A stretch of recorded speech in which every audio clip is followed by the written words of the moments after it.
শেষ পর্যন্ত নারায়ণগঞ্জের সাবেক মেয়র সেলিনা হায়াৎ আইভীকে খুব সকালে গ্রেপ্তার করা হয়েছে। সারা রাত অনেক নাটকের পরে এই দৃশ্য যে ঘটেছে সেটা আপনারা নিশ্চয়ই জানেন। কিন্তু সেলিনা হায়াৎ আইভীকে গ্রেপ্তার করে কে লাভবান হলো, সরকার নাকি সেলিনা হায়াৎ আইভী নাকি আওয়ামী লীগ, সেই প্রশ্ন সামনে এসেছে।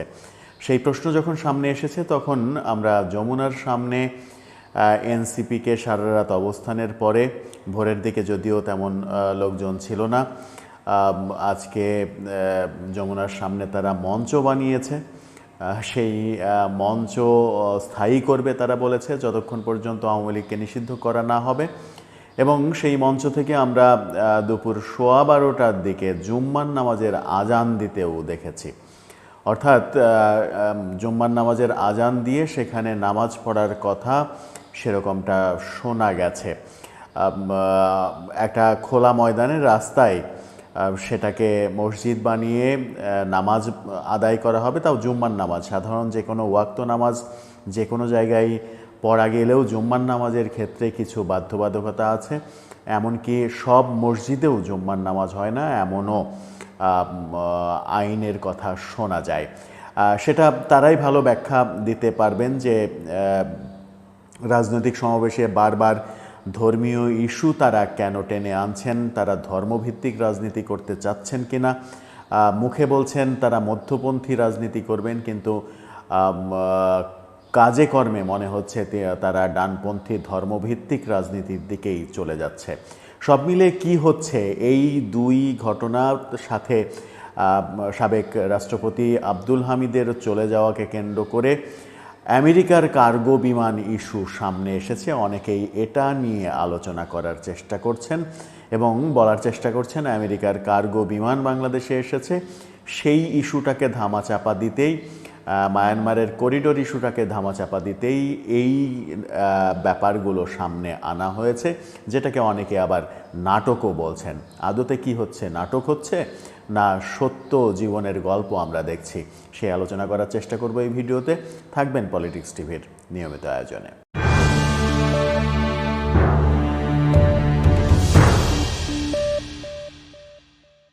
দর্শক, পলিটিক্স টিভির নিয়মিত ভিডিওগুলো স্পন্সর করছে প্রজাপতি.টিভি, নতুন ওটিটি প্ল্যাটফর্ম। আপনারা চাইলে ইউটিউবে, ফেসবুকে, ইনস্টাগ্রামে, টিকটকে দেখে নিতে পারেন। আর ডেসক্রিপশন বক্সে লিঙ্ক দেওয়া থাকবে, সেখান থেকেও আপনারা দেখে নিতে পারেন প্রজাপতির কার্যক্রম। বলছিলাম, বাংলাদেশে ঘটে যাওয়া, গত 1-2 দিনে ঘটে যাওয়া নানা রকমের ঘটনা। আমরা প্রথমে দেখলাম সাবেক রাষ্ট্রপতি আব্দুল হামিদ, তিনি ব্যাংককে চলে গেলেন এবং তারপরে একজন যে বিমানের নিরাপত্তা কর্মকর্তা, তাকে সেখান থেকে সরিয়ে দেয়া হলো। কিন্তু এই আলোচনা নিশ্চিতই ছিল যে আব্দুল হামিদ সরকারের পৃষ্ঠপোষকতাতেই দেশের বাইরে গিয়েছেন, কারণ তার মতো ফিগার দেশের বাইরে বিমানবন্দর দিয়ে চলে যাবেন সেটা তো হতে পারে না সরকারের সিগন্যাল ছাড়া। সরকারের উচ্চ মহলের কার সিগনালে, কোন সিগনালে তিনি গিয়েছেন সেটা হয়তো কোনো দিনই প্রকাশিত হবে না, কিন্তু মাঝখানে নিরাপত্তা কর্মকর্তার চাকরি নিয়ে টানাপোড়েন শুরু হয়েছে। সেই দৃশ্য যখন দেখছি তখন একই দিনে আমরা আরও দুটো খবর সামনে আসতে দেখেছি। এনসিপি আওয়ামী লীগ নিষিদ্ধের ব্যাপারে হঠাৎ করেই তড়িঘড়ি করে যমুনার সামনে অবস্থানের ঘোষণা দিয়ে গত সারা রাত যমুনার সামনে অবস্থান করেছে, আজকেও অবস্থান করছে এবং আজকে তারা মঞ্চ বানিয়েছে। 5টা মিনি ট্রাক এক জায়গায় করে তারা মঞ্চ বানিয়েছে, সেই দৃশ্য আমরা দেখেছি। সেই মঞ্চে দুপুরে আমরা আজানও শুনেছি, আজান দিয়েছে মঞ্চের মাইকে দাঁড়িয়ে একজন। জুম্মার নামাজের আজান 12:15টার দিকে। সেই দৃশ্য যখন দেখলাম তখন সেখানে নামাজ পড়ার ঘটনাও ঘটেছে। এরকম দৃশ্যের পরে সেখান থেকে ঘোষণাও এসেছে জুম্মার নামাজের পরে বড় সমাবেশ করার, জমায়েত করার। এবং আমরা রাতেই জানতে পেরেছি যে তাদের এনসিপির এই যে সমাগম, সেই সমাগমে খুব একটা লোকজন না হওয়ায় শেষ পর্যন্ত শিবির তাদেরকে সাপোর্ট করেছে এবং শিবিরের অনেক সদস্য সেখানে জমায়েত হয়েছে, যার ফলে জমায়েতটা বেশ ভালো, বড়ই মনে হয়েছে। এখন জুম্মার নামাজের পর থেকে পরবর্তী অবস্থা কোন দিকে যায়? তারা বলছে যে আওয়ামী লীগ নিষিদ্ধ না হওয়া পর্যন্ত যমুনার সামনে থেকে উঠবে না। কিন্তু মজার ব্যাপার হচ্ছে যমুনাতে প্রধান উপদেষ্টা থাকেন, একটা সেন্সিটিভ এরিয়া এবং রাষ্ট্রীয় প্রোটোকলের এরিয়া, সেখানে সাধারণ মানুষের সমাগম খুবই সীমিত হওয়ার কথা। সেই জায়গায় হাজারো লোকের সমাবেশ যদি নির্বিঘ্নে হতে দেয়া যায় এবং মঞ্চ নির্মাণ করতে দেয়া যায়, তাহলে এটা বলাই যায় যে এই কর্মকাণ্ডের সঙ্গে সরকারের সায় আছে। সরকারের সায় নিয়েই এই কাজ এনসিপি করছে। তাহলে সরকার আসলে চাইছে কি? সরকার চাইছে হয়তো বা আওয়ামী লীগ নিষিদ্ধের দাবিটা চাঙ্গা হোক, যেন তাদের আওয়ামী লীগ নিষিদ্ধ করাটা সহজ হয়। এরই মাঝে সরকারের একজন উপদেষ্টা তো বলেই দিয়েছেন যে যুবলীগ এবং স্বেচ্ছাসেবক লীগ নিষিদ্ধ করা হবে, সেই প্রক্রিয়া প্রায় সম্পন্ন। সেই ঘোষণাটা খুব দ্রুত চলে আসলে অবাক হওয়ার কিছু থাকবে না। এই ঘটনার মধ্যেই আমরা গতরাতে সেলিনা হায়াৎ আইভী, নারায়ণগঞ্জের মেয়র, তার কাণ্ড দেখলাম। সাবেক মেয়র, হাজার হাজার জনতা তার বাড়ি ঘিরে ফেললো, পুলিশ যেন তাকে আটকাতে না পারে, কিন্তু ভোরবেলায় আইভীকে পুলিশ নিয়ে গেল। সেটা জনতা ঠেকায়নি কিংবা আইভী ঠেকাতে দেননি। তিনি গিয়েছেন এবং যাওয়ার আগে সংবাদ মাধ্যমে তিনি কথা বলেছেন। এটা একটা গুরুত্বপূর্ণ বিষয় যে এই কথা বলার সুযোগ তাকে দেয়া হয়েছে। সেখানে বলেছেন যে তিনি দোষী না, তিনি বাড়িতেই ছিলেন, পালাননি, তাকে কেন গ্রেপ্তার করা হবে?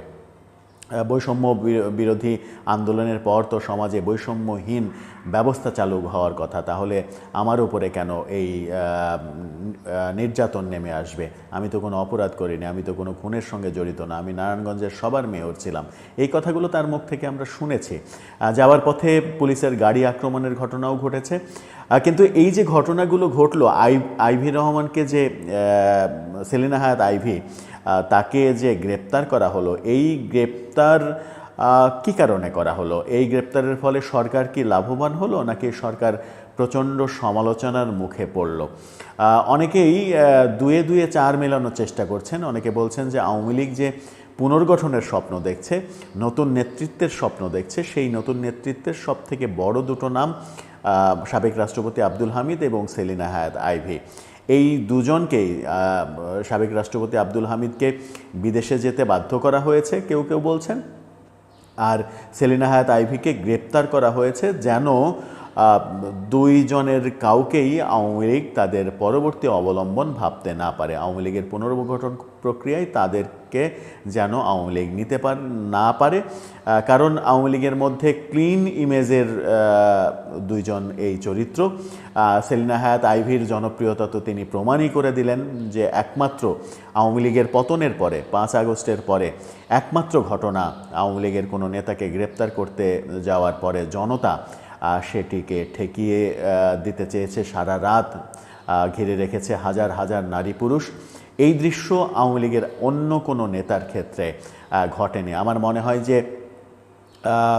শেখ হাসিনা দেশে থাকলে শেখ হাসিনার ক্ষেত্রে হয়তো এই ঘটনাটা ঘটতে পারত। আওয়ামী লীগের অন্য কোনো নেতার ক্ষেত্রে এরকম ঘটনা যেহেতু ঘটেনি, সেহেতু সেলিনা হায়াৎ আইভী নিজেকে এক ধরনের প্রমাণই করে ফেললেন যে আওয়ামী লীগের পরবর্তী নেতৃত্বে আসার জন্য যোগ্যতার বিচারে তিনি অনেক এগিয়ে আছেন। কিন্তু সরকার এই যে এই দুটো ঘটনার সঙ্গে সরকারের সংশ্লিষ্টতা বলছেন অনেকে। আব্দুল হামিদের চলে যাওয়া, বলছেন যে সরকারের ইশারাতেই তিনি চলে গেছেন, তাকে দেশ থেকে বাধ্য করা হতে পারে যেন তিনি আওয়ামী লীগের দায়িত্বভার নিতে না পারেন। সেলিনা হায়াৎ আইভীকে গ্রেপ্তার করে আটকে দেওয়া এবং আওয়ামী লীগ নিষিদ্ধের দাবিটা জোরদার করা এনসিপিকে দিয়ে, যেন সরকারের পক্ষে আওয়ামী লীগ নিষিদ্ধ করাটা সহজ হয়। আর একটা ব্যাপার, আর দুটো ব্যাপার সামনে আসছে, সেটা হচ্ছে যে সাম্প্রতিক সময় ইউরোপীয় ইউনিয়নের রাষ্ট্রদূত তিনি ঘোষণা দিয়েছেন যে সরকার কবে নাগাদ নির্বাচন দেবে সেটা নিয়ে তাড়াহুড়া নেই, তাদের সংস্কার কার্যক্রম যেন হয় সেটা নিয়ে আমরা কনসার্ন, অর্থাৎ তাদের সংস্কারের জন্য যত সময় প্রয়োজন সেই সময় আমরা দিতে চাই। তাতে করে সরকার অনেক বেশি শক্তি পেয়েছে। অন্যদিকে যুক্তরাষ্ট্রের সঙ্গে সম্পর্ক ঝালাই করতে সক্ষম হয়েছে সরকার। মায়ানমারে করিডোর ইস্যুতে রাজি হয়ে এমন আলোচনাও রয়েছে। এবং আমরা গতকালকে থেকে যে আলোচনাটা সব থেকে বেশি শুনছি সেটা হচ্ছে যে যুক্তরাষ্ট্রের একটি কার্গো বিমান বাংলাদেশে এসেছে, বিমানবন্দরে এসেছে, এবং সেই বিমানে কি এসেছে সেটা মায়ানমার করিডোর দিয়ে যাওয়ার জন্য কিছু এসেছে কিনা সেটা নিয়ে যথেষ্ট সন্দেহ রয়েছে। এবং কিছু কিছু ছবি সামাজিক মাধ্যমে দেখা যাচ্ছে যে জাতিসংঘের ট্রাকে করে মালামাল যাচ্ছে, অনেকগুলো ট্রাক একসাথে যাচ্ছে। অনেকে এই দুটোকে মেলানোর চেষ্টা করছেন যে সেই কার্গো বিমান থেকে কিছু না কিছু নিয়ে জাতিসংঘের ট্রাক হয়তো করিডোর দিয়ে মায়ানমার আরাকানের দিকেই যাবে, সেটা মেলানোর চেষ্টা করছেন অনেকে। সেই ঘটনাতে যেন দৃষ্টিপাত বাংলাদেশের জনগণ করতে না পারে, সেই কারণে এই বড় তিনটা ঘটনা ঘটা যেন সবার মনোযোগ এই দিকে থাকে। সত্যিই কি তাই সেরকম কিছু হচ্ছে? এই যে আলোচনা হচ্ছে, এত আলোচনা, এই আলোচনার ব্যাপারগুলো সরকারের উচিত খোলাসা করা, কারণ নানা জনে নানা রকমের আলোচনা করবেই। সরকার যদি খোলাসা করে তাহলে সেই আলোচনায় ভাটা পড়বে, আর যদি সরকার খোলাসা না করে তাহলে আলোচনার নানা রকমের শাখা প্রশাখা আরও বিস্তার লাভ করবে। কিন্তু আমার মনে হয় যে যে ঘটনাগুলো ঘটেছে কিংবা অনেকে বলছেন যে ঘটানো হলো, যেমন সেলিনা হায়াৎ আইভীকে ক্লিন ইমেজ থাকা সত্ত্বেও তার ব্যাপারে তার বিরুদ্ধে মামলা হয়েছে ঠিকই, কিন্তু মামলাগুলো তদন্ত করে দোষী প্রমাণ না হওয়া পর্যন্ত আমার মনে হয় যে অপেক্ষা করা উচিত ছিল। তাতে সরকারের নিরপেক্ষতা নিয়ে প্রশ্ন উঠত না। Number one. Number two, Abdul হামিদের ব্যাপারটা, সাবেক রাষ্ট্রপতি আব্দুল হামিদ, তার ব্যাপারটা কি হয়েছে এটা সরকারের উচিত ক্লিয়ার করে দেয়া, যেন জনগণ ধোঁয়াশার মধ্যে না থাকে। সরকার সম্পর্কে যে সমালোচনা হচ্ছে সেই সমালোচনা যেন আর না হয়। এনসিপি যে কাণ্ডটা করছে যমুনার সামনে, অন্য জায়গায় হলে সেটা ঠিক ছিল, কিন্তু একেবারে প্রধান উপদেষ্টার বাসার সামনে, বাসার গেটে মঞ্চ বানিয়ে যে ঘটনাগুলো ঘটাচ্ছে, সেই ঘটনা সরকারের পৃষ্ঠপোষকতাতেই হচ্ছে। এই যে সমালোচনা, এই সমালোচনা রুখতে আমার মনে হয় যে সরকারের এরকম সেন্সিটিভ একটা জায়গায় এরকম সমাবেশ, তাও আবার রাতেরটা না হলে এক ধরনের মেনে নেওয়া গেল, কিন্তু তারপরে মিনি ট্রাক 5টা নিয়ে এসে আনুষ্ঠানিকভাবে মঞ্চ তৈরি করা এবং স্থায়ী মঞ্চ তৈরি করার দিকে যাওয়া, যতক্ষণ পর্যন্ত আওয়ামী লীগ নিষিদ্ধ না হবে ব্যাপারটার সঙ্গে সরকারের সংযোগ নেই, এটা বিশ্বাস করানোটা কিন্তু খুব কঠিন। তাহলে কি এই আন্দোলনকে, এখানে আন্দোলন জোরদার করি, এই আন্দোলনকে কেন্দ্র করেই আওয়ামী লীগকে নিষিদ্ধ করার ঘোষণার দিকে যাবে সরকার? যেহেতু সরকারের এই মুহূর্তে ইউরোপিয়ান ইউনিয়ন এবং আমেরিকার সঙ্গে সম্পর্ক বেশ ভালো সম্পর্ক হয়ে গেছে, সেই সম্পর্কে সরকারকে অনেক বেশি নিজেদেরকে শক্তিশালী ভেবে এরকম একটা কঠিন সিদ্ধান্তের দিকে চলে যাবে আওয়ামী লীগকে নিষিদ্ধ করার, নাকি আসিফ মাহমুদ সজীব ভূঁইয়ার ভাষ্যমতে যুবলীগ স্বেচ্ছাসেবক লীগ নিষিদ্ধের ঘোষণা আসবে আপাতত সান্ত্বনা স্বরূপ? আর দ্বিতীয় ট্রাইব্যুনাল যে গঠন করা হয়েছে গতকালকে, আদেশ জারি করা হয়েছে, সেই দ্বিতীয় ট্রাইব্যুনালের নিয়মকানুনের মধ্যে হয়তো রাজনৈতিক দল নিষিদ্ধের ক্রাইটেরিয়া অন্তর্ভুক্ত করা হতে পারে, যেন আওয়ামী লীগকে আদালতের মাধ্যমে নিষিদ্ধ করা যায়। সেটাই সরকারের সবথেকে সেফ ওয়ে হবে। সরকার নির্বাহী আদেশে যদি আওয়ামী লীগকে নিষিদ্ধ করতে চায় তাহলে সেটা সরকারের জন্য বেশ ভালো রকমের ঝামেলার সৃষ্টি হতে পারে। তাতে করে আওয়ামী লীগের যারা 30-40% আওয়ামী লীগের সমর্থকে দেশে বলা হয়, সেই মানুষগুলোর বিপক্ষে গিয়ে একটা সিদ্ধান্ত চাপিয়ে দেওয়ার ব্যাপার থাকবে। এই ব্যাপারটা সরকার না করে আদালতের মাধ্যমে করতে পারে, সেরকম সিদ্ধান্তও হতে পারে আমার মনে হয়। আমার সর্বশেষ যেটা মনে হয়, সরকার কঠিন সিদ্ধান্তের দিকেই যাচ্ছে। আজকে কিংবা কালকেই হয়তো ঘোষণা চলে আসবে যুবলীগ স্বেচ্ছাসেবক লীগ নিষিদ্ধ করার, এমনকি অতি উৎসাহী হয়ে আওয়ামী লীগ নিষিদ্ধ করার নির্বাহী আদেশ জারি করলেও অবাক হওয়ার কিছু থাকবে না। তাতে করে যেটা হবে সেটা হচ্ছে যে যুবলীগ, স্বেচ্ছাসেবক লীগ এই দুই অঙ্গ সংগঠনকে নিষিদ্ধ করার যে সিদ্ধান্ত সরকার নিয়েছে বলে আসিফ মাহমুদ সজীব ভূঁইয়া বলেছেন, সেই ক্ষেত্রেও কিন্তু রাজনৈতিক দলগুলোর সঙ্গে কোনো আলাপ আলোচনা হয়নি। আলাপ আলোচনা ছাড়া যদি আওয়ামী লীগকে নিষিদ্ধ করার সিদ্ধান্ত নেওয়া হয়, সেটা বুমেরাং হওয়ার সম্ভাবনায় বেশি। কোন পথে যাবে সরকার? দর্শক, আপনার কি মনে হয় সরকার কোন সিদ্ধান্ত নেবে? সরকার নিশ্চয়ই তাদের জন্য সেফ ওয়ের সিদ্ধান্তই নেবে। আপনার মতামত জানিয়ে লিখতে পারেন আমাদের কমেন্ট বক্সে।